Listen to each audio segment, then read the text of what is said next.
This is Teachers Talk Radio, and you are listening live. Hello, welcome to the Twilight Show on Friday the 5th of April. Or if you've downloaded the show and are listening later to that, then welcome to the podcast. I'm Maxine, and tonight we are focusing on leadership. I'll be talking about leadership qualities and asking what makes a great leader. I'll be joined by Alice Gregson, CEO of Forum Strategy, who wrote recently on X or Twitter about vulnerability and leadership. This is Teachers Talk Radio, and you are listening live. Tune in live at ttradio.org, or to join in the conversation, download the Podbean app and search Teachers Talk Radio. Follow the hashtag TTRadio. Tune in, talk it out with Teachers Talk Radio. And hello, and welcome to the Twilight Show. And it is this evening's Friday, the 5th of April. Or if you've downloaded the show, welcome to the podcast. Tonight's show with me, Maxine, is all about leadership. I'll be talking about leadership qualities and asking what makes a great leader. And I'm really looking forward to being joined by Alice Gregson shortly, who is CEO of Forum Strategy. And Alice wrote recently on X or Twitter about the importance of vulnerability for leaders, particularly school leaders. So I'm going to be asking her some questions. I'm going to be talking to her all about her views on leadership. Really looking forward to her joining us. So Alison and her organisation, Forum Strategy, work with school leaders at the most senior levels, including CEOs of multi-academy trusts. And she's going to talk to us about her views on leadership qualities, including vulnerability. And I might even be tempted to ask her about CEOs, their qualities as leaders, maybe even seek her views on their pay. Are they worth it? Do they have those qualities? Do they make that difference? Because I know that is a hugely contentious issue. But we'll wait until Alice has joined us. Really looking forward to talking to her. So thank you again. I can see we've got some people joining us live this evening. Fabulous to see HB History, Jen, Rebecca and Claire joining us this evening. And if you're listening back, if you're listening to the podcast, thank you so much for downloading. It is such a privilege to be here. So tonight's show, leadership qualities from vision to vulnerability. I'm going to start by just unpicking a little bit about why leadership is important. Or is leadership important? So why is leadership important in a school? Do we know that? What evidence is there? So research tells us, so Day et al. 2020, numerous other studies and research. That one is actually a study of a whole collection of research. But there's a huge body of research that tells us that effective school leadership is a really important condition for school improvement. Schools can get better, have more chance of getting better with effective school leadership. Now, other factors are also important, and great leadership on its own wouldn't be able to change a school. But research tells us that leadership is a significant factor in the success of an organisation like a school. So great leaders make a difference. How? Many ways. If we start with vision, ethos, school culture. Welcome, Alice. Great to see that you have joined us. I'm just going to invite you as a speaker, so you'll hopefully join us in a minute and we'll be able to have a conversation. So yeah, great leaders make a real difference. The research tells us this. And if we start with consideration of vision and ethos and see how that works and what happens there. So leaders, whether they are CEOs of multi-academy trusts, executive leaders across groups of schools or a couple of schools, or principals or head teachers at individual schools, they play a key role in setting the direction of that school, of setting the vision, of setting the direction of travel, of setting the key priorities for that school. and also creating and sustaining a positive school culture. And I talked about school culture a few weeks ago now. Fascinating topic, I think. And again, I explored the famous Peter Drucker misquote and asked the question, does culture eat strategy for breakfast? And I sort of concluded in that, and you may well agree with me on that strategy and culture aren't mutually exclusive, but culture's like an ecosystem. It's the conditions necessary for a strategy to be successful. Leaders have such a huge part to play in this school culture. Of course, leaders do the strategy as well. And others in the organisation also play a big role in culture. And again, we discussed that in the show on school culture. But ultimately, leaders probably have the greatest influence. And their traits, their behaviours, because they're leaders, their attitudes, they define the culture.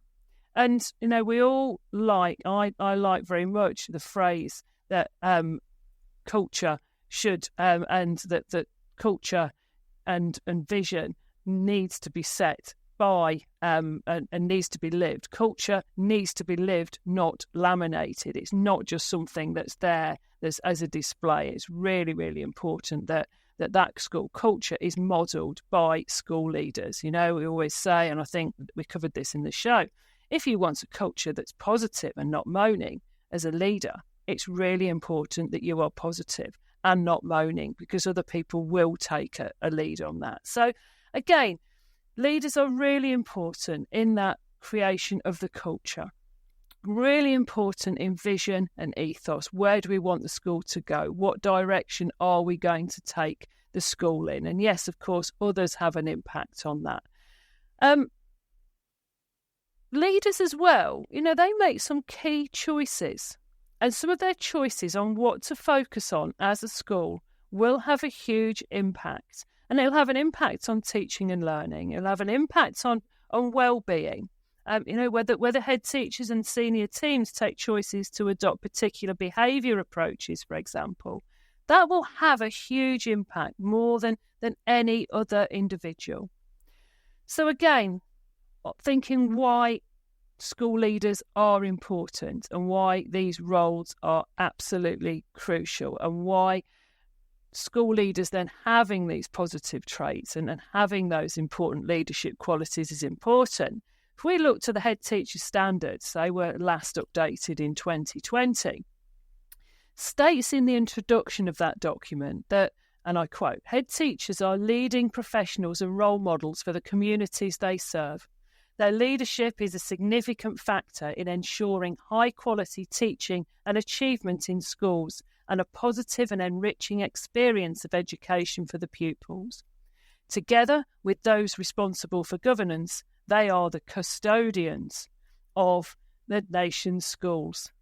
So if that quote doesn't say, my goodness, this is really important. Leaders are important. Leadership is important. So therefore, leadership qualities are important. I don't know what does. It all suggests that the qualities, the skills, behaviours of school leaders must be really, really important.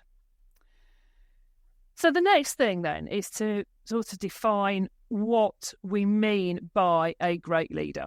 So, we're saying what makes great leadership? What qualities make great leaders? Well, what do we mean by great leadership? So I was prompted to choose this topic, to look at great leadership and look at positive leadership. In my last show, about a month ago now, I was talking to two absolutely fantastic school leaders.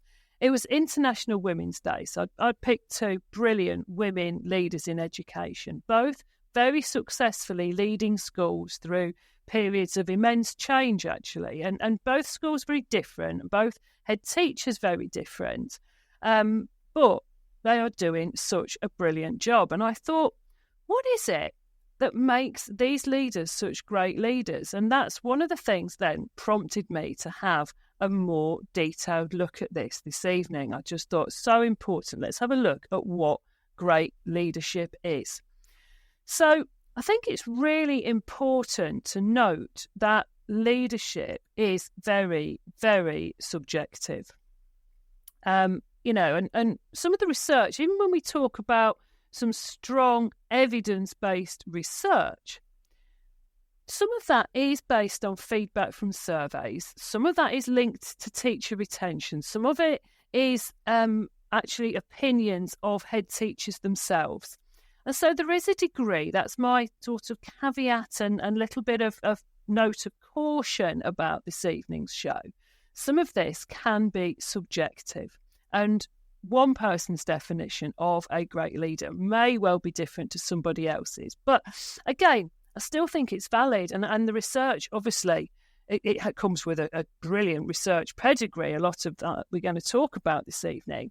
So it is important. And the other thing about what makes a successful leader as well, it can also be evidenced through the success of individual schools or multi-academy trusts. And again, that may be judged on pupil outcomes and student outcomes. And there's a lot of debate to be had about what we use to judge success. That's a whole show in itself.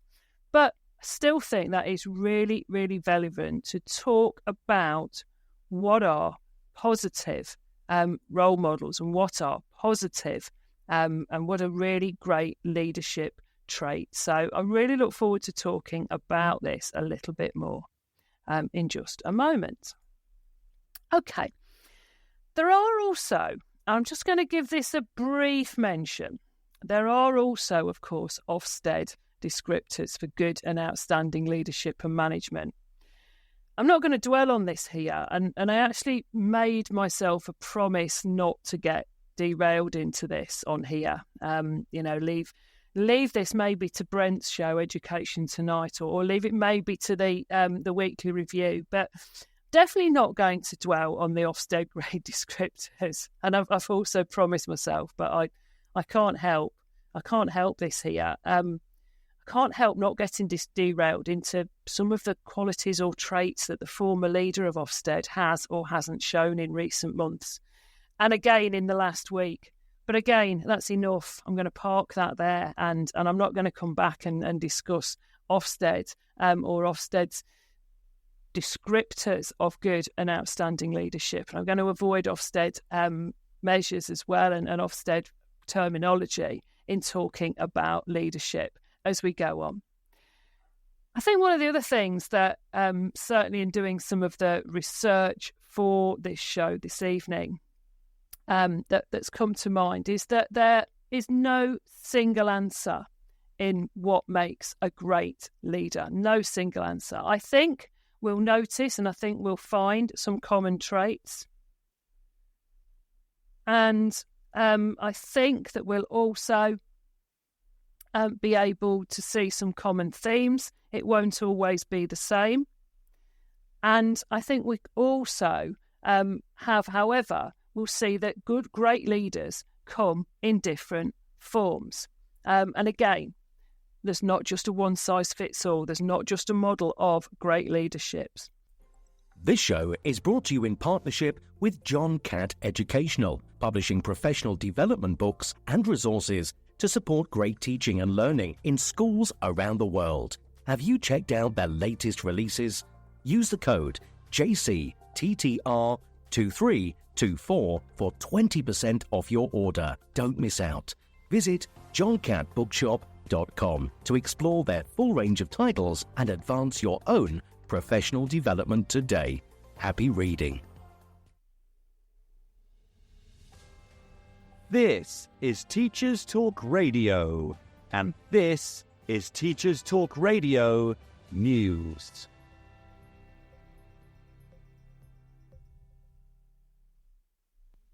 Behaviour in schools has dominated the headlines lately and been the subject of the latest school holidays social media debate. Much of it sparked by several features on BBC News in the last 7 days. Using data from the survey tool TeacherTapp, the BBC report that nearly 1 in 5 teachers in England have been hit by a pupil this year. The article also goes on to say that other forms of violence, including spitting and chair throwing, were on the increase. Unions also say that members are reporting worsening violence and abuse from pupils. The BBC used Teacher Tap to ask up to 9,000 teachers in England in February and March a series of questions about behaviours. A greater proportion of primary and secondary teachers reported fighting, pushing and shoving compared with 2 years ago. The article, available on the BBC News website, features a range of testimony from teachers in both primary and secondary, all of whom say they've experienced more challenging behaviour than before. Dr Pat Roach, General Secretary of the NASUWT Union, says teachers are reporting violence and abuse which he links to cuts to specialist behaviour and mental health services, which mean teachers are doing their best to fill the gaps. The Department for Education responded by saying decisive action is being taken to improve pupil behaviour, and a spokesperson added it had doubled its mental health and wellbeing scheme for head teachers. 1 in 5 respondents to the survey also said they had experienced online abuse from parents. A similar number said they had experienced verbal abuse, although the Head Teachers Union, NAHT, says this is from a minority of parents. The NASUWT also comments on the need for urgent guidance on restraining pupils as teachers put themselves under considerable risk of personal assault in Scottish schools. The union has accused the Scottish Government of a complete abdication of responsibility over the lack of a national strategy on the restraint of pupils during classroom violence. The Scottish Government said restraint should be a last resort, but a pledge to publish more concrete guidance by 2023 was not met. At the recent NASUWT conference, Scottish teachers argue their safety and careers are on the line, as statistics showed 4 in 10 Scottish teachers reported experiencing violence or physical abuse in the last 12 months. In contrast, The Guardian features a report on schools in Estonia, calling them the best schools in Europe. The country, small and relatively poor compared with most of the EU, ranks best in Europe in PISA rankings. Its teachers are highly educated, and the focus is on social and personal skills as well as academic learning. The curriculum is packed with wide-ranging subjects, including robotics, music, and the arts. Estonian educationalists say their success is partly thanks to the country's mix of history and geography, as they have the Swedes, Danes, Russians, Germans, basically a lot of people coming and going. If Estonians wanted to survive, then they had to be smart. Universal free school meals are essential to equality. Kindergarten is heavily subsidised, and almost all children attend. Both mean that by the time pupils start school at 7, disadvantages are not as entrenched. Schools also have autonomy, and digital skills are incorporated across the curriculum. Pastoral care also takes what is described as a more nurturing approach. It's common to take children out and teach them in a small group, and most schools have a psychologist and counsellor. To progress into upper secondary, the equivalent of sixth form, students take just 3 exams: maths, Estonian, and a subject of their choice. But you also have to pass class tests. Despite all the positives, Estonia also faces issues with workload and recruitment. Teachers need a master's degree, and the pay is comparatively low. Earlier this year, Estonia's teachers went on strike for the first time in many years. Full details of the article can be found online. Finally, in South Africa, 4 private colleges have been ordered to close, leaving thousands of students in limbo. According to ministers, the school had fabricated exam results and had failed to submit audited financial statements for almost 4 years. The colleges were owned by Educor, who run educational institutions on more than 60 campuses in South Africa and internationally.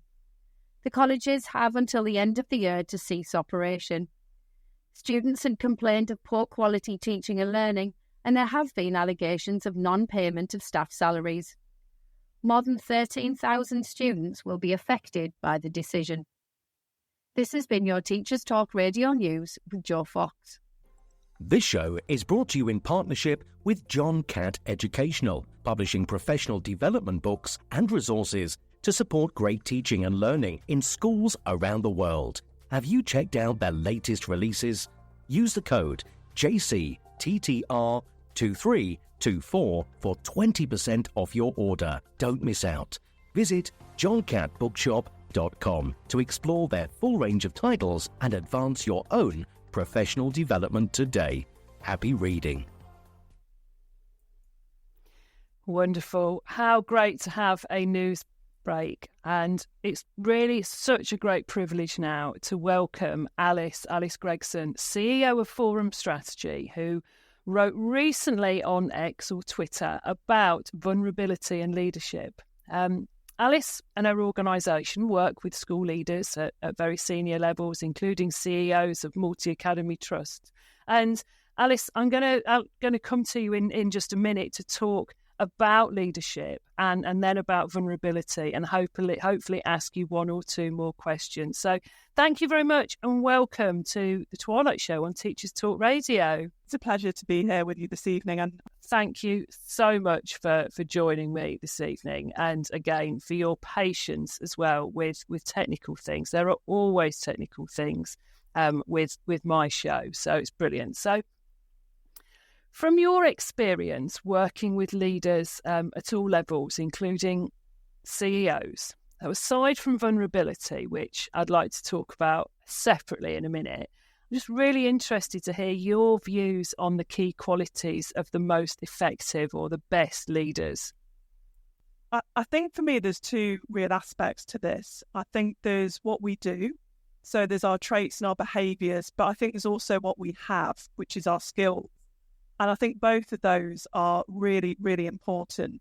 And before I touch on what I think some of those are within successful leadership, I think the really important thing to say up front is that context is always really, really important in these kinds of discussions as well.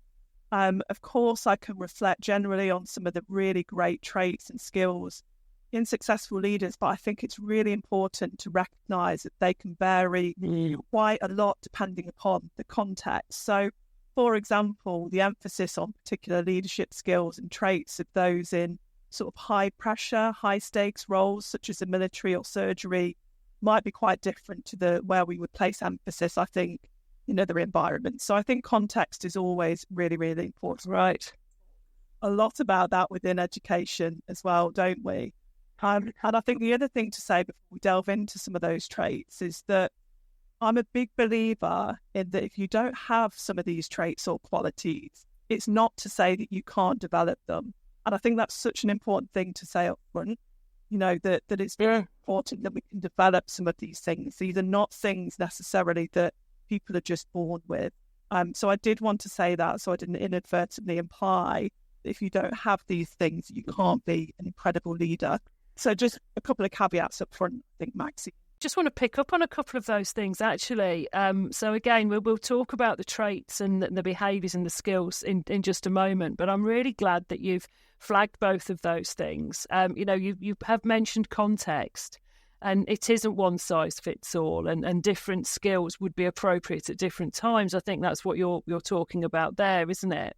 Exactly, and I think we can fall into sometimes quite general conversations without taking into consideration the context within which we work. And I've worked in different sectors, so I've seen different leadership styles work in slightly different ways. I think that obviously is really important. And I think the danger as well that could go with that is, when we're appointing, when we're recruiting, or when we're making judgments on leaders, we may have a view that is also our own and isn't relevant to that specific context. So I think keeping that in mind is so important. I'm glad you've raised it, actually. And if you think about within education, the kind of context we're likely to go into later this year with the election, do you think context is something that is just so important for us to keep in mind? That's really, really interesting. And I also particularly like the other point that you've made about these traits and these skills not being fixed, because we can have views that we are a particular type of person or that we have a particular skill set and we're just that. I can't do that, I don't do that, I am this. And they're quite often based on assumptions or messages that we've received. And again, I really like that you've drawn that out, Alice, that we can change, we can grow, and that they're not fixed. And I'm a big believer, and this is just me personally, a big believer in that pretty much everybody has potential. It's just about how you bring some of that potential out, particularly when it comes to leadership. So, there's too many conversations out there, I think, that imply that you're either this or you're that, or you're not a leader. And I don't think that that's right. So, yeah, some of that for me, just on a personal level. I really like that. Again, everybody has potential. It's how you bring it out. And big sweeping statements like "you're not a leader" is really not helpful. Thank you for that. I think those two points about context and about it not being fixed are so important. So can we go on bearing those in mind to thinking about some of those traits, behaviours, skills that make great leaders, but again, with those two caveats of context and it not being fixed in mind, Alice? Yeah, absolutely. And I thought what I would do is sticking with that differentiation I've made between who we are and what we have, so the skills versus the traits. I'll just touch on a few in each camp and we can then perhaps put the conversation from there. Maxine. Yeah, that's great. So if we start with skills then, some of the top ones, that I think are really, really important to leadership. The first one, and this is not in a particular order, I have to say that, this is just as they've come to me in my head. Strategic thinking, I think, is a really, really important one and often gets missed. So I think there's something about being a really sharp strategic thinker and having that ability to really turn a vision into a workable plan. Really, really important for leadership. And linked to that, the ability to really be able to articulate organisational purpose really, really well and really regularly. So people across the organisation are really bought into that purpose. I think there's a lot to be said for decision making. So as a leader, really important to have an ability to make and be accountable for those big decisions somebody who's a culture builder, and I know you started, really can help to build, maintain and enable a culture of real belonging and inclusivity across the organisation. And I think that really needs to be based on trust and respect. So somebody who's got that skill to be able to do that and inspire and motivate people as they do it, really, really important. And then a couple of other skills, I think, just before I move into the traits aspect, risk awareness, because it's not a, massively interesting subject sometimes, but really important in leadership to be able to balance a risk appetite with risk. So being able to take the risk, but being able to balance that with making the right decision about what's right for the organisation. And then the other couple of ones in terms of skills, somebody who's a great relationship developer. So leaders, the most successful ones I've seen are brilliant at developing relationships internally within the organisation and beyond it. And they are great communicators as well. And are fantastic, I would say, at tailoring their communication to the audience they speak to. And I think that's a really, really important part of it. So I suppose with that, there's also that awareness as well about what that audience are going to need and how that audience is going to need to receive that information, and then making that change as well. How do you engage with, how do you develop trust with all those people that you're going to come into contact with and find out how they want to be communicated with and in what ways? I think there's a lot that's wrapped up in that bit, actually. I think that's a really fascinating point. I mean, you've certainly raised some really, really interesting points there. You've talked about being able to take that vision and create a strategy from it so that it becomes something that can be implemented. And, I think that's really interesting. That's not an either or. And decision making, being bold enough to make those decisions and be accountable. We've, already talked a little bit about culture. But I really like the point that you've made about risk awareness as well. That balance between taking risks, but also being able to mitigate that a little bit and keep an element of safety. I think that's what you were saying. But ultimately, it is about being bold as well. It's always about balance, isn't it? No, this particular area is definitely about that. If you're a leader and you're completely risk averse, you're missing so many opportunities that might be out there to move things on. But likewise, if you're there taking risks without fully thinking it through, you're putting your organisation in potential danger. So it's how you... Yeah, that is fascinating. And then you talk, and I think the relationships, that also ties a little bit into the communication and getting that right as well. That I think these aren't fixed. These are all things that people can learn and can grow and develop. And, again, but with some, that when it is around something around building relationships, that would need quite a conscious level of growth, I would have thought. Yeah, I mean, it depends, doesn't it, on the person? And this is all of this, as you said at the very start, is quite subjective. Yeah. That aren't they?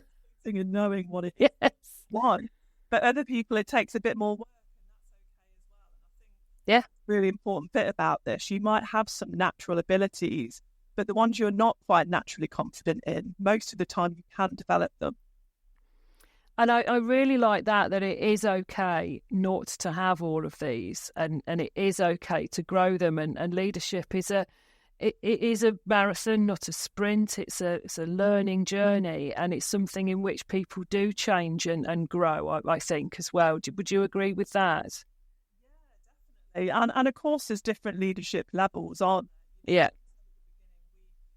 We work with CEOs of multi-academy trusts, and within that, we also are working with people who used to be head teachers, who became head teachers, etc. And there is a difference in what you need, I would say, at the different levels. But of course, within that, there are some that stay the same. Oh, thank you, Alice. That's great. So, taking us on to the next part of your thoughts then about leadership, where would you go next? What are you going to introduce us to? So that, I think, is more about the behaviours, which I hope link nicely, Maxine, into the vulnerability bit. So I'm not on a few of the traits and behaviours which I think are really, really important in leadership. So the first one for me is compassion. I think this is something that's being talked about more and is such an important part of leadership, that ability to be compassionate, to be kind, to be thoughtful. I think really, really important. And linked to that, having that openness to honest feedback, to ideas, to innovation. I think you've got to have that as a behaviour and a trait if you want to listen to your organisation and go with them.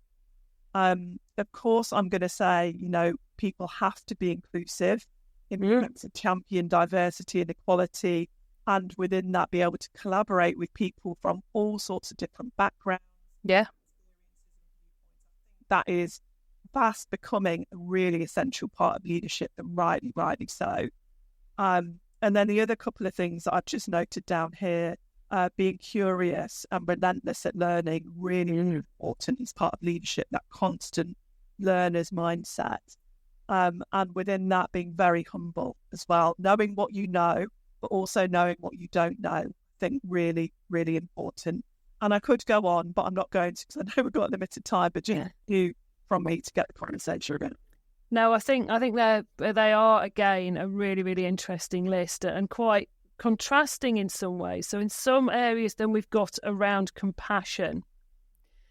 And then we've also got that whole thing around being inclusive, but also around openness to honest feedback. And that ties in, I think, a little bit with what you were saying about being humble and, admitting what you don't know and being open to that feedback and to that change and that growth.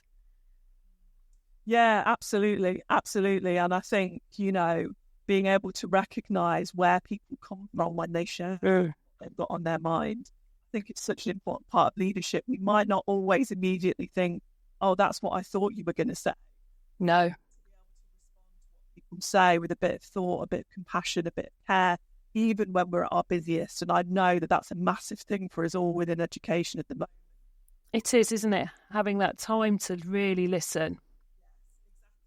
Exactly, actively listening. Yeah, definitely. And I think the other thing I would just add to that is...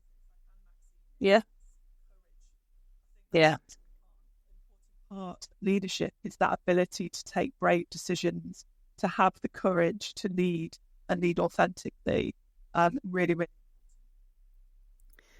I mean, all of this is all... The other thing that's coming to my mind is I listen, and I think it can sometimes be interesting just to listen and reflect, is that this is all taking us towards actually what a huge job school leadership is. And I know that's very generic, and leadership occurs at all levels. And I think all teachers are leaders in their classroom. We've got middle leaders, senior leaders, head teachers and principals, exec heads and CEOs. But from what we've said, with all of those skills, it is a huge job, and it's a big ask for individuals and teams.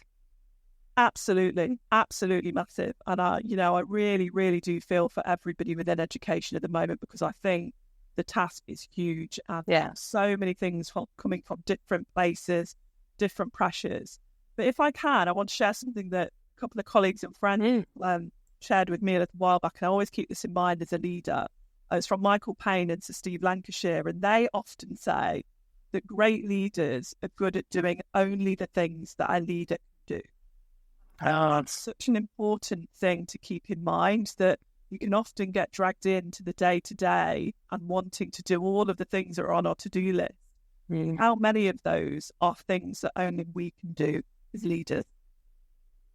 That's such a good phrase, isn't it? I'm going to repeat that. Is that right? Great leaders are good at doing the things that only leaders can do.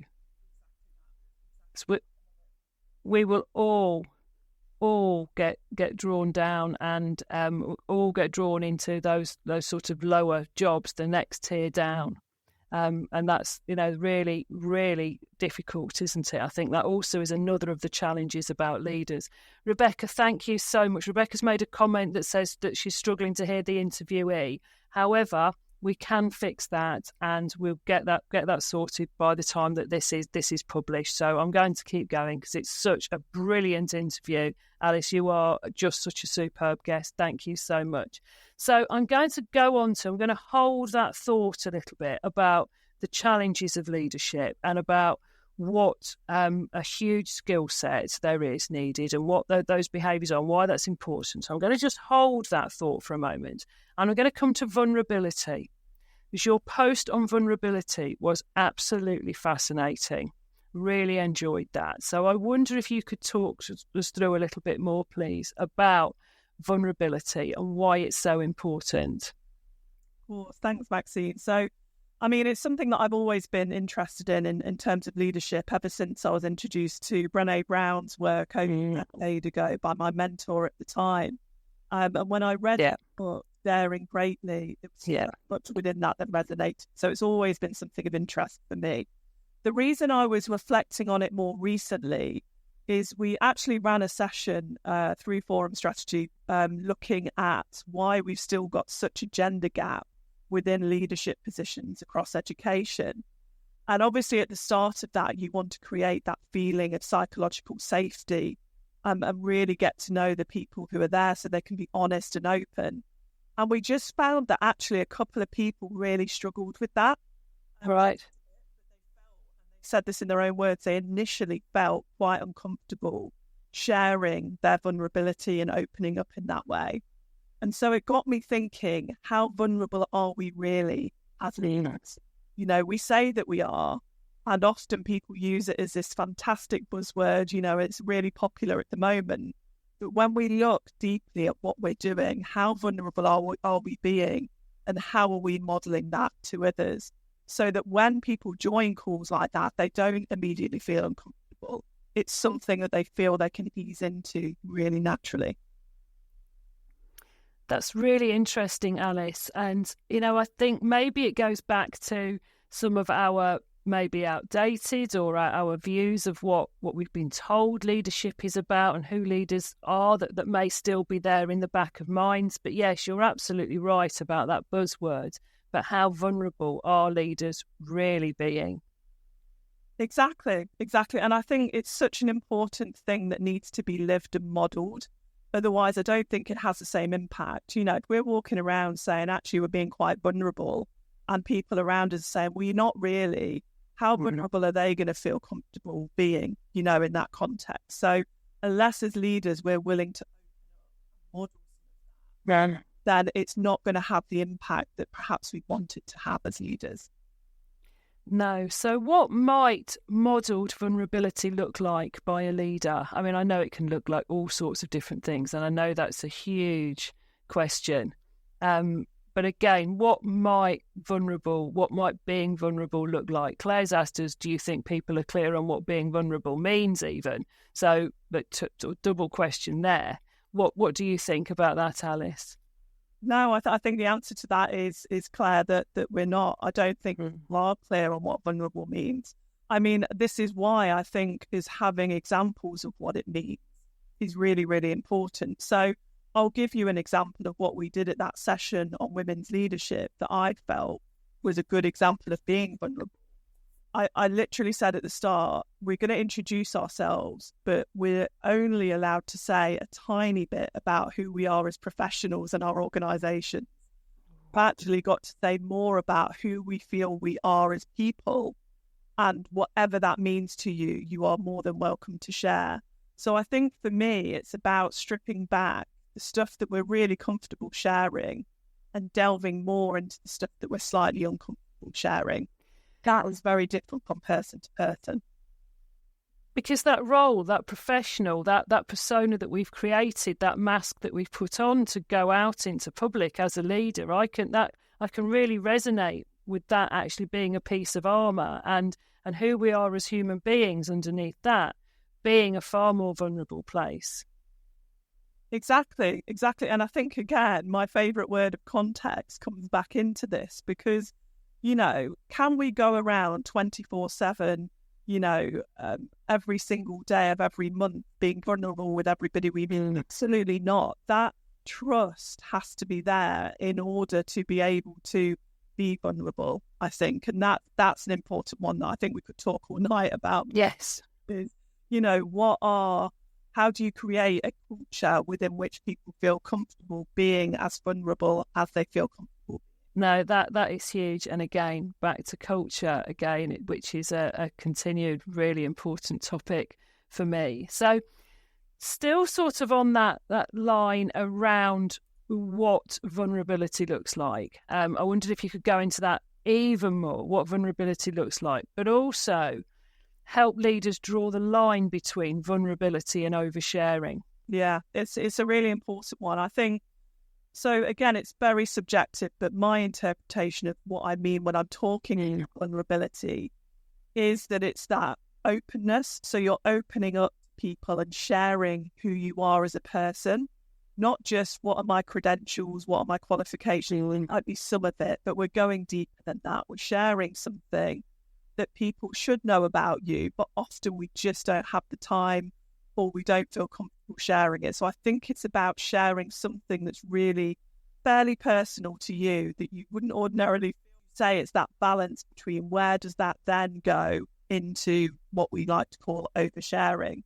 And the whole overshare thing I feel quite passionate about. And I'll just say, actually to say that I always find that vulnerability conversations are always tied up with the fear of overshare. And the problem I've got slightly with that is when we put the two together, we're almost saying to people, be vulnerable, but only... Yeah. And we have to be really careful that we're not constantly going around saying, we want you to be vulnerable, please be careful not to overshare. Yeah.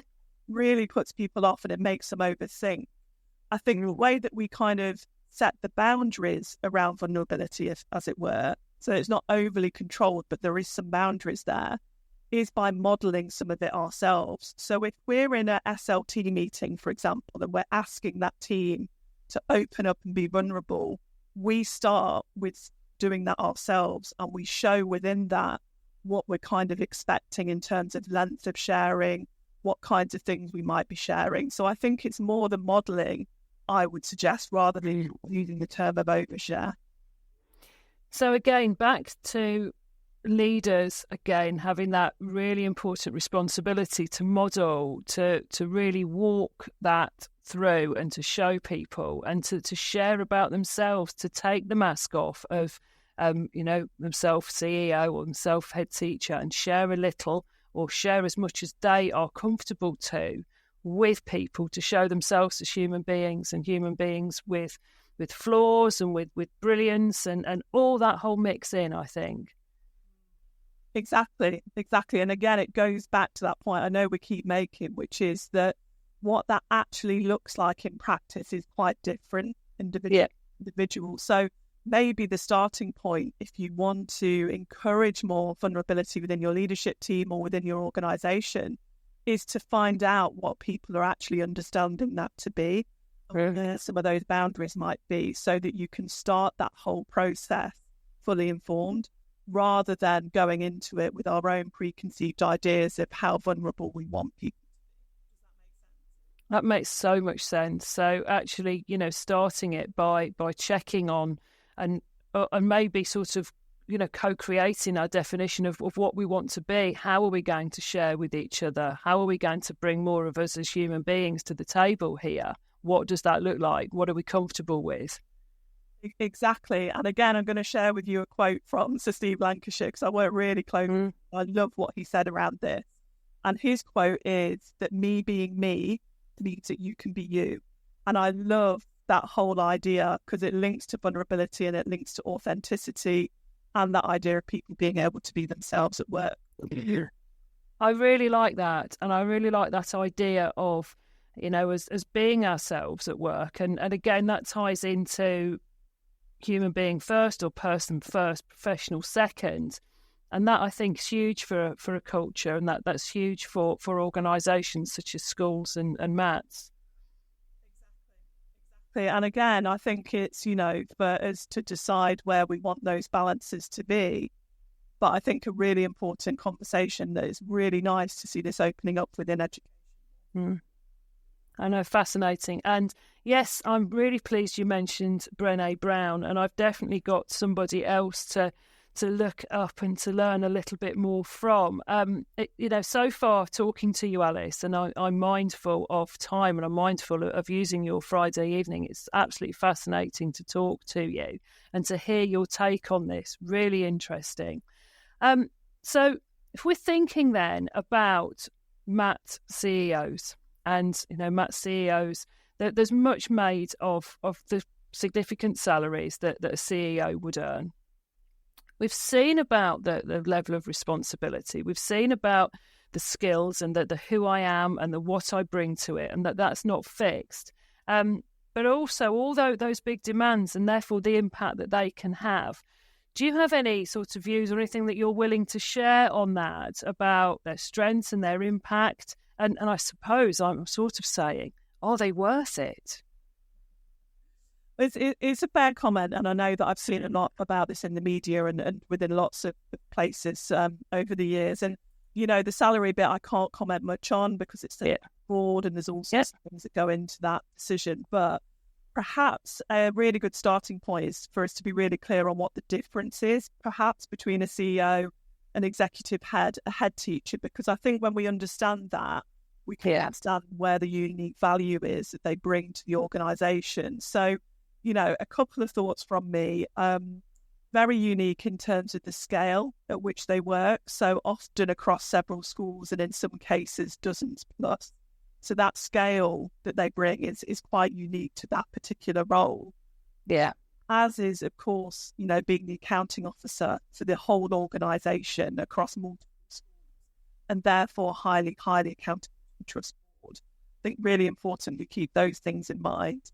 And then going back to one of the things that I said at the beginning about really being sharp strategic thinkers, the CEOs really have to be in that space. They have to make sure that the trust has viability and effectiveness, and that they have that oversight across a lot of different things that are going on within that organisation. So I do think there's some quite significant differences in terms of what they do. But of course, they absolutely need to be working really closely with the exec heads, the head teachers, and everybody across those schools. In terms of the impact, do you want me to touch on that? Yes, a little, yeah. Yeah, so let me just give you a few headlines from my perspective. And again, this is another topic I could talk about. Few areas that I really see the CEOs coming into their own is really that advocating for and influencing decision makers, really helping to amplify the voice of the sector. Right.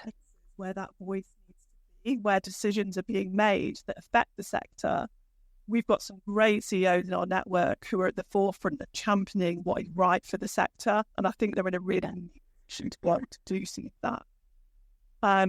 The other couple of areas is the work they do in developing local partnerships and community links. Again, the CEOs that we work with in particular are really, really steadfast.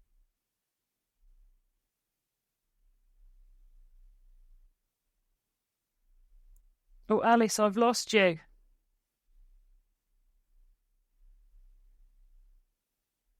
I've just lost Alice's sounds completely.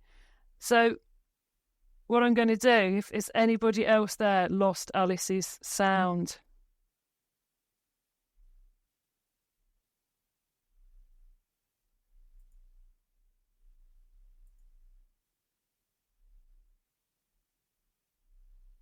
Okay, so I'm going to, Alice, I'm going to leave you connected. And again, a huge thank you to Alice.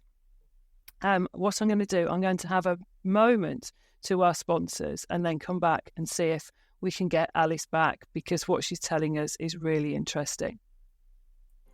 This show is brought to you in partnership with John Catt Educational, publishing professional development books and resources to support great teaching and learning in schools around the world. Have you checked out their latest releases? Use the code JCTTR2324 for 20% off your order. Don't miss out. Visit johncattbookshop.com to explore their full range of titles and advance your own professional development today. Happy reading. Brilliant. Alice, I think we've got you back. You're back. Brilliant. I'm so pleased to hear you. You were talking to us about the CEOs and some of those local partnerships. So if we can pick up on there, that was really interesting. Tell you lots about, but just one that, across our network, we've seen a lot of work done, whether that's, we've got an example of a CEO who managed to forge links with a local bed company to help, children who were really not getting enough sleep and obviously coming into school really tired. And so as a result, they created that really great partnership with the bed company for free, and even had some of those beds made bespoke to those children as well. So, I could reel off 100 examples like that, but that's where they can really help and spend their time when head teachers and other people within the school are just so busy doing what they're doing.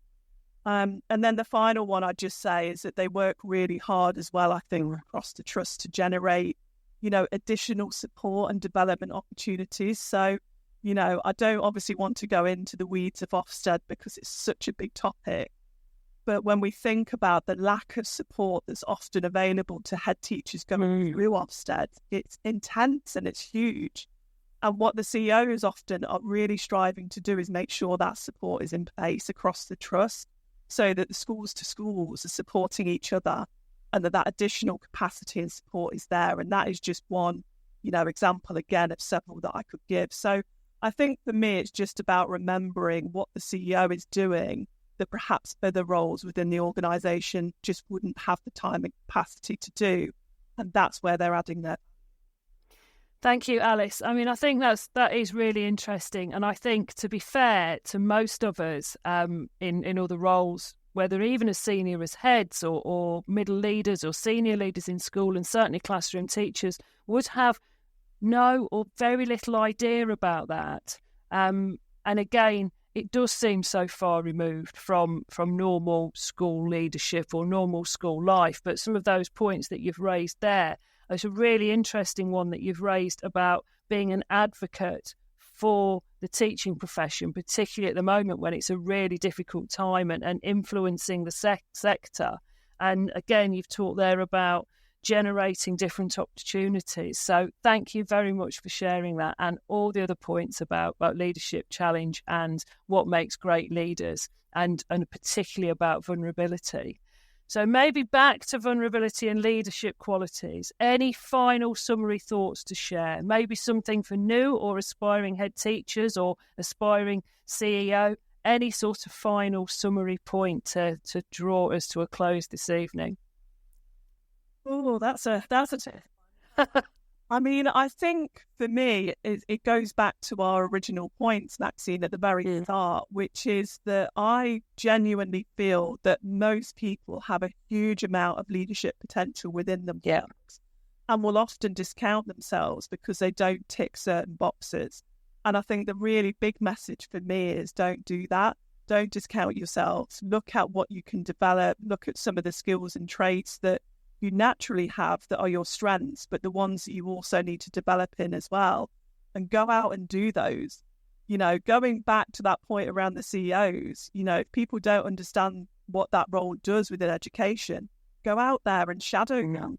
Most of them would be really happy to speak to you about what they do.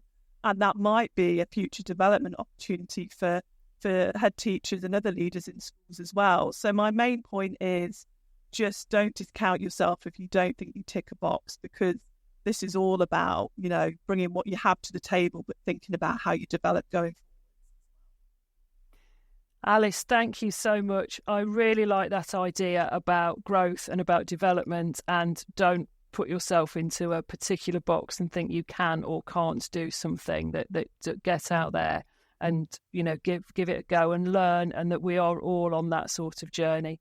Alice, I asked for 10 minutes of your time and you've been with us for an hour, so a huge thank you. It's been an absolute privilege to have you here. Your level of intellectual contribution to the show has been really quite something. So thank you so much for being so generous. My absolute pleasure, Maxine. And, you know, do get in touch if you want to follow up after this. Thank you, Alice. I very, very may well do. Thank you so much. Thank you. Bye-bye. So, huge thanks to Alice there, and what a fantastic guest. Really giving us lots and lots to think about there, about vulnerability, about, you know, what is vulnerability, about what we then as leaders can take to our schools and, you know, or to our trusts, about us as human beings, about you as human beings. I'm not any longer a school leader, and I think that's always something that I found quite difficult as a head, if I'm totally honest, being me and sharing who I was rather than hiding behind the mask and the suit of being a head teacher. I think that is difficult. I've also really liked lots and lots of what Alice has said this evening about those leadership qualities and about them not being fixed, about them being things that we can learn. Absolutely brilliant to hear from you, Alice. Alice, you've just said apologies for the sound. I was close as possible to the mic, as I promised. That's fine. We can sort that out, and I will certainly get in touch about further conversations. Please follow Alice Gregson 3 on X. Really, really worth seeing. And when I put out the show, I will definitely tag you in that. Thank you so much, Alice. So I'm just going to take another break, just a moment, just to hear from our advertisers for one last time, and then come back with a few more thoughts about leadership qualities. This show is brought to you in partnership with John Catt Educational, publishing professional development books and resources to support great teaching and learning in schools around the world. Have you checked out their latest releases? Use the code JCTTR2324 for 20% off your order. Don't miss out. Visit johncattbookshop.com to explore their full range of titles and advance your own professional development today. Happy reading. Brilliant. Always great to hear from John Catt as well, Bookshop. So again, just thinking again, Alice has talked to us a lot about great qualities of leaders, and Alice works with leaders at all levels. And what she said this evening, well, that will be backed up by, and that will match very closely with a lot of other things, a lot of research about leadership qualities. So going back to 2013, a lot of this will be familiar in what we've just heard. Author Jeremy Sutcliffe interviewed a selection of the UK's head teachers to find out what they believed made a great leader. His book, 8 Qualities of Successful School Leaders, the Desert Island Challenge, put that challenge, that sort of BBC radio programme Desert Island Discs challenge, to head teachers or to a range of school leaders, asked them to imagine they were cast adrift on a desert island with a school full of children in desperate need of a great head teacher.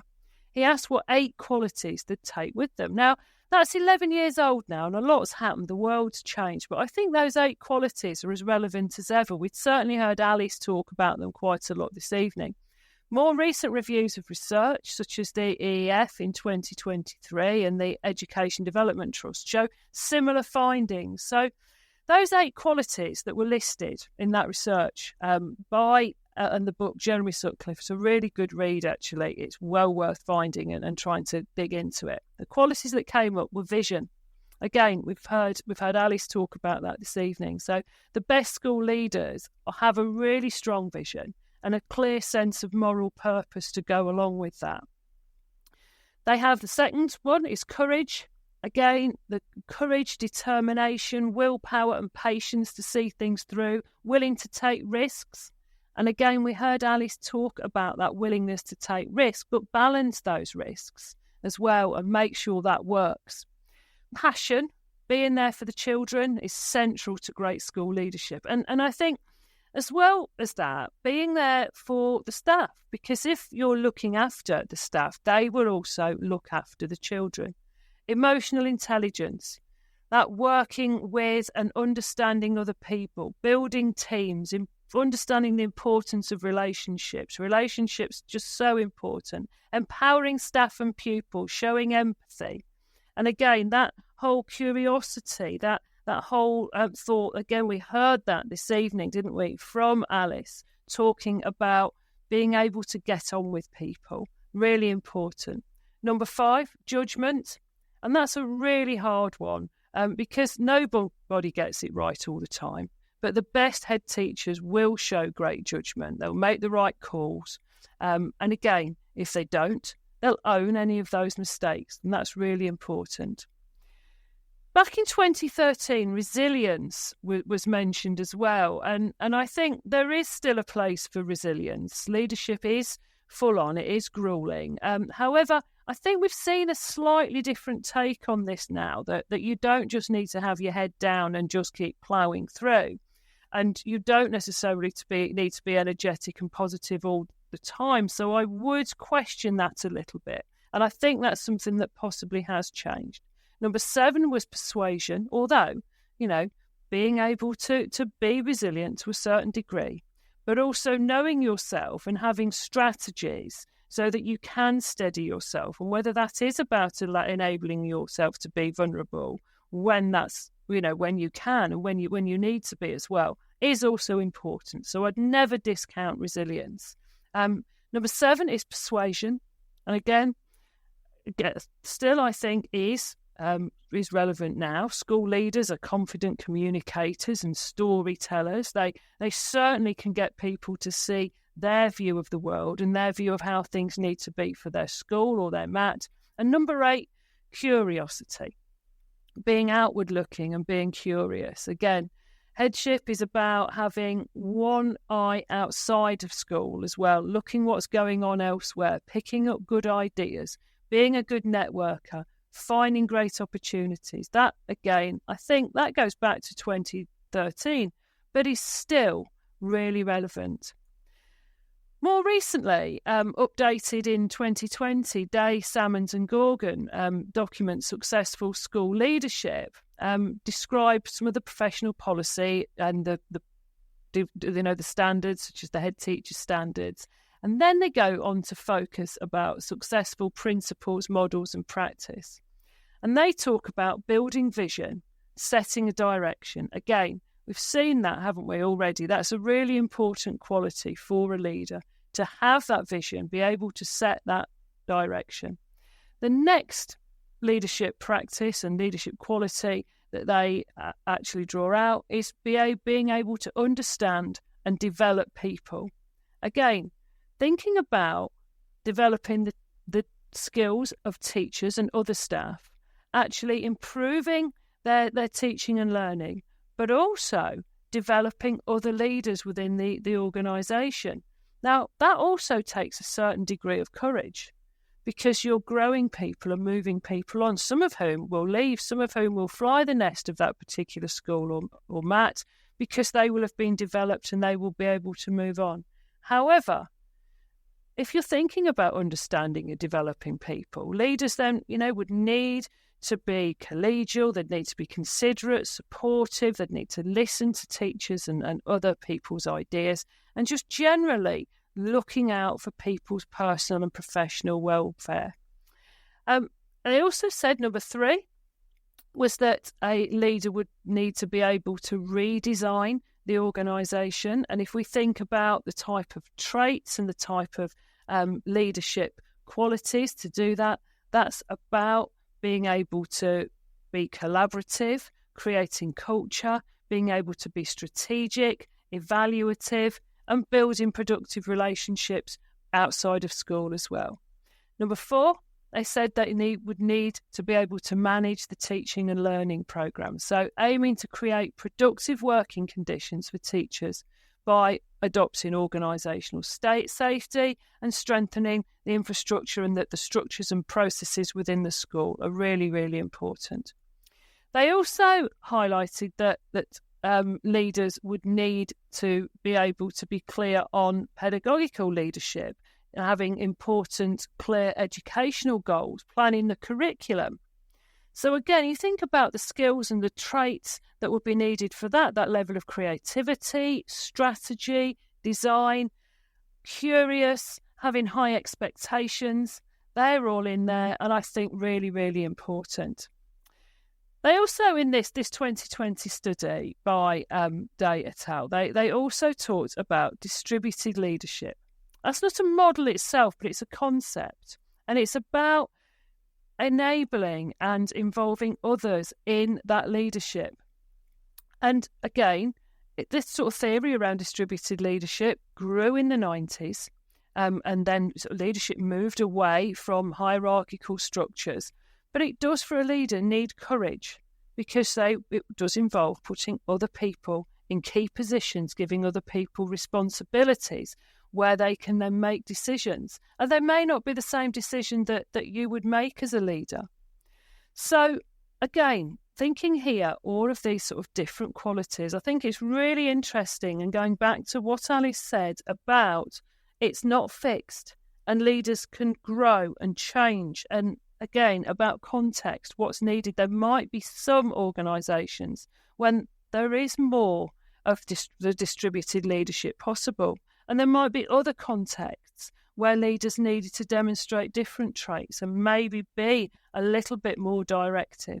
And that is about how complex school leadership is. I'm just going to share now just a couple of quotes. So one of my favourite educators to read and share, and somebody who writes a lot on school culture, is Michael Fullan. Was the Dean of Ontario Institute for Studies of the University of Toronto, and he's a huge advisor to policymakers and education leaders around the world. This 2019 book, Nuance, Why Some Leaders Succeed and Others Fail, he wrote the following: Nuance leaders have a curiosity about what is possible, openness to other people, sensitivity to context, and loyalty to a better future. They see below the surface, enabling them to detect patterns and their consequences for the system. They connect people to their own and each other's humanity. They don't lead, they teach. They change people's emotions, not just their minds. They have an instinct for orchestration. They foster sinews of success. They are humble in the face of challenges, determined for the group to be successful and proud to celebrate success. They end up developing incredibly accountable organisation because accountability gets built into the culture. Above all, they are courageously and relentlessly committed to changing the system for the betterment of humanity. Now, that's all about human traits. That's all about winning hearts and minds. Yes, it is around accountability, but it is also about that psychological safety, that courage, and that kind of bigger than just systems and processes. So Tim Brighouse, again, another fascinating thinker, the late Sir Tim Brighouse. He was Schools Commissioner for London, and he was an exceptional educator and writer. And again, he, in his piece, how successful head teachers survive and thrive, he wrote, extending the vision of what is possible involves being historian and futurologist. Any leader wishing to do this is deeply aware of this double requirement. The present dominates so much of school life, and if sometimes that present seems overwhelming, the energy levels dip. So telling stories which remind people of past successes and keeps predecessors in the school happy are both things wise leaders do. But they're also forecasters of the weather and describers of future possibilities. They confidently describe a path from the present to the future. They are good listeners and readers. They write future pieces for their community. They ask why not aloud, and they ask why silently in their heads. I absolutely love that. And there's so much more research out there, and I could go on to this for show after show after show about leadership qualities. But it is so broad. It is subjective. There are different leaders for different places. And I think taking that point around distributed leadership and leaders creating strong teams also means that leaders don't have to be all things to all people. They don't have to have every single trait, because you can build a team that has the traits that you need to be a great leadership team. And again, that is huge, I think. And I think that's something that we need to also remember. So I'm just going to thank the world of X for your contributions too in answering my question about what makes great leaders. So Teachers Talk Radio's very own Brent Poland said the following are what he looks for in qualities of great leaders, and talking specifically about head teachers. Honesty, transparency, consistency, loyalty are what is valued in leadership, and the ability to have radical candour without consequences. Thank you so much, Brent, for that. Brilliant. And I also asked my absolute always go-to favourites, Jeff and Margaret. I asked them what, they've worked for millions of head teachers, so they must have something really great to say.